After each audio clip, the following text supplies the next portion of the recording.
Of course, everybody knows the story. We've read it, but there's something different about seeing it dramatized and visualized. How was it for you being able to actually show this to the world what actually really happened and actually move people?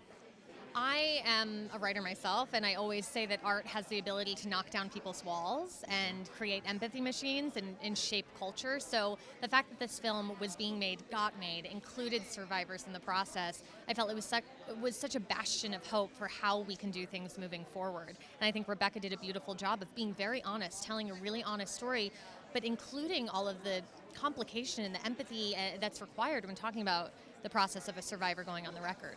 And that's why I felt authentic was the word I used, because without the survivors' involvement, it would have felt not real. Yeah, I agree. And did that help with the research part too, where we actually be able to explore that and build into the character?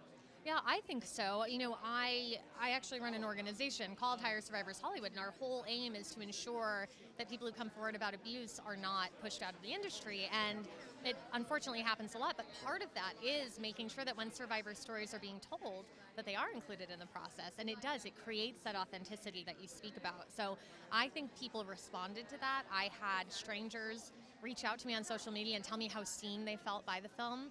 And so I think Rebecca and Maria and the entire team did such an incredible job of being honest and authentic while also making a really entertaining film. All right, so there's a lot of research involved and a lot of horrific stories to sift through. What was the challenge of kind of distilling all the wonderful research but moving into a narrative screenplay?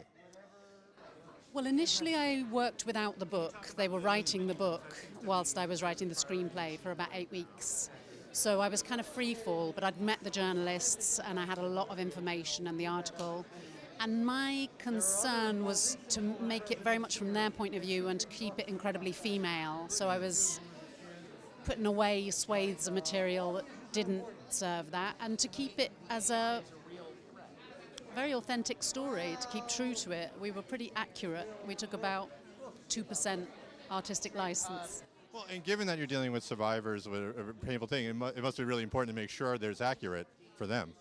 Absolutely, and that they were happy with how they were portrayed and that they felt held by us, because it's a huge thing, not just to be in the book, but to be seen on screen portrayed. It was huge.